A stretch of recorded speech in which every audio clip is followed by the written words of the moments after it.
एक बार फिर आशुतोष सर की तरफ से आप सभी को नमस्कार। और आज हम आपके सामने जो रूटीन आपके सामने जो हमने रखा है उसके अकॉर्डिंग आज मंगलवार है और रूटीन के अकॉर्डिंग प्राचीन भारत का इतिहास हम लोग देखेंगे। तो सबसे पहले प्राचीन भारत के इतिहास में हम लोग देखेंगे कि आखिर उसको कैसे डिवाइड किया गया और उसमें फिर कौन कौन से टॉपिक हम लोग के लिए इंपॉर्टेंट है। तो सबसे पहले हम लोग देखेंगे कि प्राचीन भारत का इतिहास, ध्यान दीजिएगा,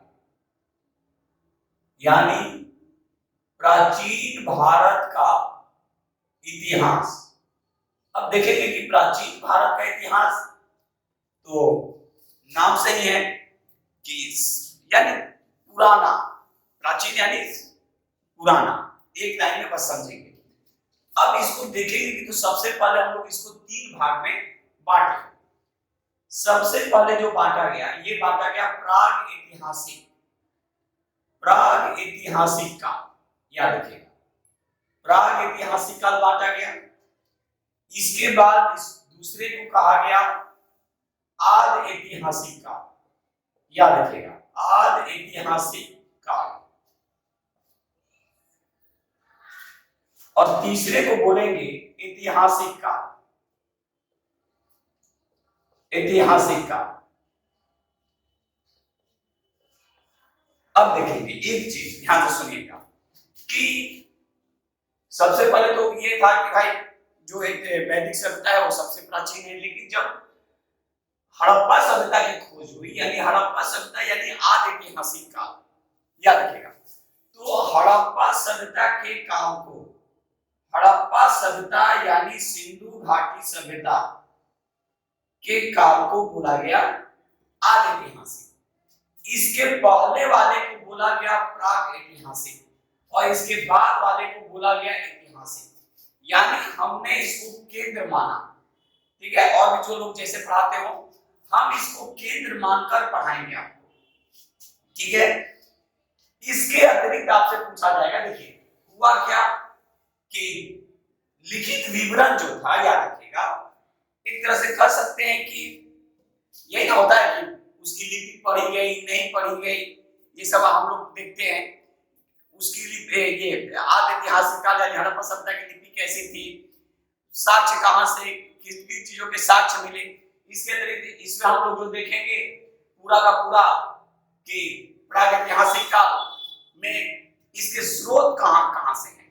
या देखिए स्रोत तो सब में हम लोग पढ़ेंगे, लेकिन अगर प्राग ऐतिहासिक काल में भी देखा जाएगा तो प्राग इतिहास यानी कह सकते हैं कि ये पूरा का पूरा प्राचीन भारतीय भारत का जो इतिहास है, इसमें हम लोग जब स्रोत की बात करेंगे तो फिर अलग अलग तरीकों से ये करेंगे। इसमें भी कुछ नाम आपको याद रखना पड़ेगा प्राग ऐतिहासिक काल में, जैसे बुर्ज होम आपको याद रखना पड़ेगा, और भी बहुत सारे ऐसे नाम हैं, हम एक दो इसी तरह एग्जांपल दे दिए। इसमें नवपाषाण, पुरापाषाण, मध्यपाषाण, इन सभी चीजों से जो रिलेटेड जो क्वेश्चन होंगे उस पे हम लोग बात करेंगे। इसके बाद इसके स्रोत की बात करेंगे कि प्राचीन भारत का इतिहास जो है उसको स्रोत, उसके स्रोत कौन कौन से हैं, सोर्स कौन कौन से हैं। यानी हमने सबसे पहले देखा कि प्राचीन भारत का इतिहास सोचने वाली बात है, तो इसको तीन तरह से हम लोग देखें। पहला प्राग ऐतिहासिक काल, इसमें जो भी क्वेश्चन बनेंगे, जो भी चीजें उस पर हम लोग बात करेंगे। दूसरा आद ऐतिहासिक काल, हड़प्पा सभ्यता, यानी इसको हम लोगों ने सेंटर माना, और इसके पहले के काल को बोला गया प्राग ऐतिहासिक काल और इसके बाद के काल को बोला गया ऐतिहासिक काल, याद रखिएगा। यानी यहां तक। अब इसमें हम लोग सोर्स की बात करेंगे। ठीक है, सोर्स की बात करेंगे कि इसके स्रोत क्या है, याद रखिएगा। तो इसके स्रोत की बात करेंगे तो इसके स्रोत जो है वो भी तीन है, ध्यान रखिएगा। इसके स्रोत जो है वो भी तीन है। पहला पूरा तात्विक स्रोत, याद रखिएगा, पूरा तात्विक स्रोत। अब पूरा तात्विक स्रोत में ध्यान रखेंगे कि पूरा तात्विक स्रोत में क्या है भाई, तो जैसे हम लोग पढ़ते हैं अभिलेख, तो अभिलेख के बारे में हम लोग को पढ़ना है। उसी तरह सिक्का, तो सिक्का के बारे में हम लोग बात करेंगे। इसके अतिरिक्त भवन और इमारत, तो भवन और इमारत की बात करेंगे कि भवन और इमारत। इसके बाद चित्रकला, तो चित्रकला से हम लोग क्या क्या क्वेश्चन रहेगा, और फिर मूर्तिकला। यानी कहने का मतलब है कि हमें इस टॉपिक को बहुत अच्छे से समझना है, नहीं तो आगे चलकर जो हम लोग पढ़ेंगे मौर्य साम्राज्य या फिर गुप्त साम्राज्य या और भी जो भी वंश जो हम लोग पढ़ेंगे उसमें कहीं ना कहीं आपको फिर दिक्कत आएगी। तो इन सभी चीजों को हम लोग अच्छे से देखेंगे। यानी कहने का मतलब है कि प्राचीन भारत के जो इतिहास के जो स्रोत हैं उनमें पहला है पुरातात्विक स्रोत, दूसरा है साहित्यिक स्रोत, याद रखिएगा साहित्यिक स्रोत। अब इस साहित्यिक स्रोत के भी तीन हैं, याद रखिएगा। अब ये साहित्यिक यानी जो किताब उताब की बात करते हैं तो ये भी साहित्यिक स्रोत जो है इसको हम लोग तीन तरह से बांटे साहित्यिक स्रोत में, देख लीजिए।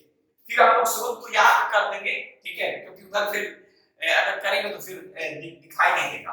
तो साहित्यिक स्रोत को हम तीन भाग में बांटे। पहला ब्राह्मण ग्रंथ, याद रखिएगा ब्राह्मण ग्रंथ। अब ब्राह्मण ग्रंथ में जो भी हम लोग को पढ़ना होगा वेद, उपनिषद, वेदांत, पुराण, इसके बारे में हम लोग बात करेंगे। तो पहला क्या हो गया ब्राह्मण ग्रंथ। क्यों, किसका ब्राह्मण ग्रंथ? साहित्य यानी प्राचीन भारतीय इतिहास के स्रोत को तीन वर्गों में बांटा गया। पहला है पुरातात्विक स्रोत। अब पुरातात्विक स्रोत में इसके बारे में पढ़ेंगे। दूसरा है साहित्यिक स्रोत। अब साहित्यिक स्रोत में ये पहला है, याद रखिएगा। दूसरा क्या है? बौद्ध धर्म ग्रंथ। दूसरा क्या है? बौद्ध धर्म ग्रंथ। तो बौद्ध धर्म ग्रंथ से जो भी रिलेटेड होगा उसको पढ़ेंगे। और तीसरा क्या है? जैन धर्म ग्रंथ, याद रखिएगा जैन धर्म ग्रंथ। तो जैन धर्म ग्रंथ के बारे में बात करेंगे।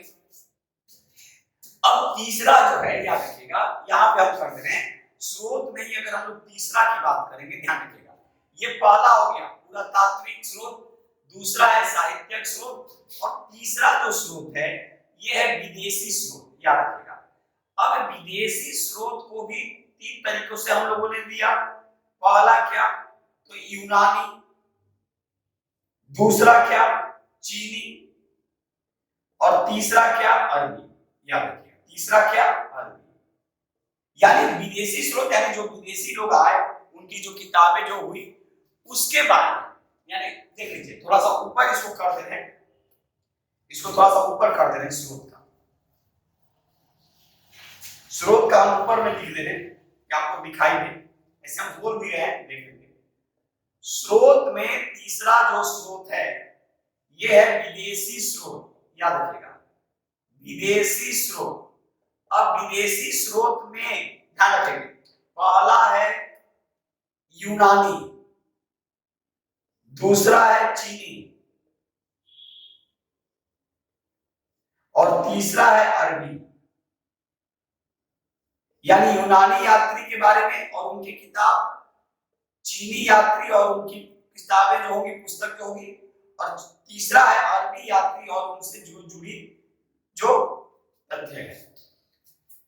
तो एकदम आराम आराम से हम लोग को करना, हड़बड़ाना नहीं। हम इसलिए पहले बोल चुके हैं कि आपको घर बैठे हम उस तरह से आपका कंप्लीट करवाएंगे।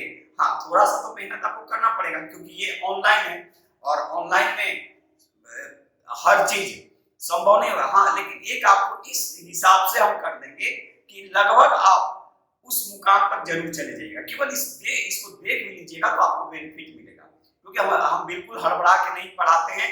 मेरा एक ये प्लस पॉइंट है, इस चीज का रखिएगा। हम थोड़ा सा टाइम लेते हैं लेकिन आपको सटीक तरीके से, यानी आपके पूरे माइंड में हम आपको हिट करा देंगे। तो हमने देखा कि प्राचीन भारत का इतिहास।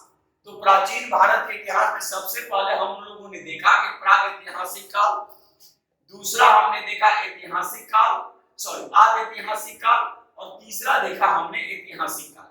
अब आदिऐतिहासिक काल को हम लोगों ने देखा हड़प्पा सभ्यता। तो हड़प्पा सिंपल आप सोच लीजिए, बस हमारा पढ़ाने का तरीका है। हड़प्पा सभ्यता के पहले को प्रागैतिहासिक और उसके बाद को ऐतिहासिक, फिर इस पे बात करेंगे। अब प्राचीन भारत के इतिहास को हम लोगों ने स्रोत को देखा कि भाई आखिर हम लोगों ने कैसे प्राचीन भारतीय इतिहास को हमें जानकारी मिली, यानी प्राचीन जो भारत का जो इतिहास रहा उसकी जानकारी मुझे कैसे, क्योंकि देखिए जब सिंधु घाटी सभ्यता का जब विकास हुआ तो उस समय विश्व में दो और सभ्यताएं, मिस्र की सभ्यता और सुमेरियन जो सभ्यता जो थी वो सभ्यता का विकास हुआ। जैसे आज देखिए अगर मिस्र में नील नदी नहीं रहती तो मिस्र का कोई पहचान नहीं, इस चीज को याद रखिएगा। इसीलिए कहा गया है नील नदी को मिस्र की देन इसीलिए कहा गया है क्योंकि नदियां जो होती हैं, जो घाट नदी जो है वो अपने साथ बहुत सारी सभ्यता और संस्कृति को एक अलग तरीके से विकसित करती है। इस चीज को दिमाग में बैठाए रखेंगे। तो अब स्रोत की बात करेंगे तो ये है पुरातात्विक स्रोत। अब पुरातात्विक स्रोत में क्या है, तो हम लोग अभिलेख के बारे में बात करेंगे, जैसे अभिलेख अशोक का अभिलेख और भी जो रुंदेई का, मतलब कह सकते हैं कि रुद्रदामन का अभिलेख है, होल अभिलेख। तो ये सभी अभिलेख पे हम लोग बात करेंगे कहाँ से, किसके पास, जैसे आप समुद्र के बारे में अगर बात करना होगा तो वहां से उनको कैसे, किस अभिलेख से जानकारी मिली, ईरान अभिलेख से किस चीज के बारे में जानकारी मिली, भीतरी स्तंभ लेख से किस चीज के बारे में जानकारी मिली। तो ये सभी चीजों पे हम लोग बात करेंगे आराम आराम से। सिक्के से किस शासक के बारे में जानकारी मिली, उस किस शासक माने कौन से वंश के वो थे, वो मतलब उनके बारे में जो विस्तार से जो बातें होंगी, यानी उनके बारे में अधिकतर जो कह सकते हैं कि जानकारियां वो कहां से मिली। तो ये अभिलेख वाला दूसरा सिक्का। तीसरा भवन और इमारत, स्वाभाविक है। तीसरा है, चौथा है चित्रकला, तो चित्रकला से बारे में बात करेंगे, ठीक है। और फिर पांचवा है मूर्तिकला। इसके बाद हम लोग देखेंगे साहित्यिक स्रोत। तो साहित्यिक स्रोत में हम लोग तीन स्रोत है। साहित्यिक स्रोत में जो जानकारियां मिलती है वो तीन तरह से मिलती है। पहला ब्राह्मण ग्रंथ। तो ब्राह्मण ग्रंथ में क्या है, ध्यान दीजिएगा कि जैसे हम लोग जो पढ़ते हैं वेद के बारे में, उपनिषद के बारे में, पुराण के बारे में, तो इन सभी चीजों के बारे में हम लोग देखेंगे।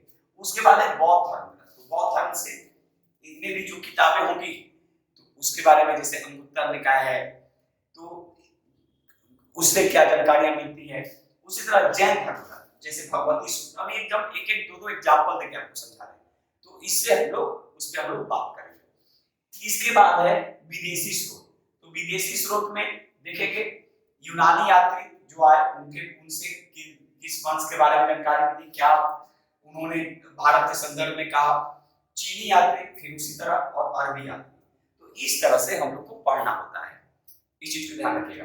हम देखिए, हम एक कोशिश करते हैं कि आप लोग को बेस्ट दिया जाए, और मेरा पढ़ाने का तरीका लगभग यही है, ठीक है। थोड़ा सा ऑनलाइन है तो थोड़ा सा तो रहेगा ही, क्योंकि ऑफलाइन में और भी बहुत चीजें होती हैं जो विस्तार से बताए जाते हैं, लेकिन यहाँ पे ऑनलाइन है और समय की भी पाबंदियां होती हैं कि उतने देर में कर देना है, ताकि बहुत ज्यादा लंबा वीडियो ना हो, ताकि आपको बोरिंग महसूस ना हो, ठीक है। तो लेकिन जहां भी दिक्कत होगी, मेरा कांटेक्ट नंबर है, आप कांटेक्ट कर भी सकते हैं, वैसा कुछ है नहीं। और हम तो आप ही लोग के लिए बार बार बोल चुके हैं कि हम आप लोग के लिए ही हैं, और मुझे एक नए समाज की संकल्पना करना है, ठीक है। और वो संकल्पना तभी हो सकता है जब हम लोग एक नैतिकता और संस्कार के साथ शिक्षा को आगे बढ़ाएंगे। तो इसमें आप लोग का भी सपोर्ट चाहिए। तो चलिए इस टॉपिक को देखिए, और जहां भी दिक्कत आएगी फिर हम आपके सामने आपके साथ हैं। तो आज इतना ही, और मेरी कोशिश रहेगी कि हम उस रूटीन पे आप लोग को वर्क करवाएं।